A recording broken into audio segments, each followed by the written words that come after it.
Greetings, upstanders. Dr. O here. And have you noticed that when it comes to these news shows and people that they book, that they only tend to book black people that have like aliases or stage names and the like? And what I mean by that is that yes, they do book other people like actual, scholars, the Michael Eric Dysons of the world, or real journalists like the Roland Martins of the world. Of course, some of them get booked, but I've never seen other racial groups who have like aliases get booked on these shows unless they're actually talking to an artist. And what I mean by that is Charlamagne the God,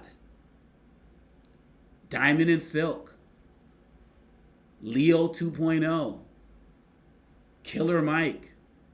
Like, and I'm not even putting all of these guys in one category. I'm not saying anything like that. Some people would.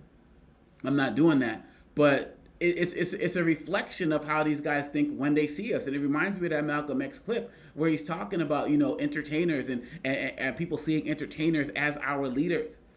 And he talks about like they don't go to like white singers and white actors and talk to them like they are our leaders, but they bring up these personalities, these influence. I remember debating Leo 2.0 on Hannity, like, and I'm thinking to my head, like, what the hell? Like, what is this about? And it just shows a basic lack of respect. Like, some of these guys who are influencers, some of these guys who are big in their areas, like maybe pop culture and, hip hop, like a Charlemagne and the like, why does the media feel comfortable doing that with us, but they don't do that with anybody else? If they have artists on, they may find that, like a white artist who was at a No Kings rally and they talk about like the spirit of America, whatever. But these guys are not brought up as analysts. They're not brought up, maybe even given their own shows or their own platforms and the like. And it really says something about how people see black intelligence. And I think that that's something we need to pay more attention to. I don't know if Stephen A. Smith is going to get himself some type of other moniker, or anything like. I don't know.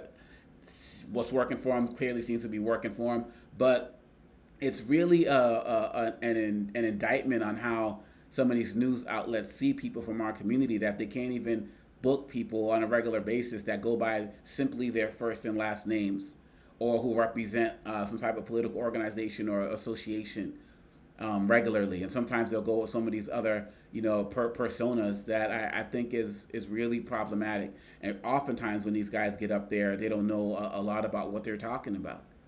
But those are my thoughts. Let me know what y'all think. Hit that like, subscribe, and share.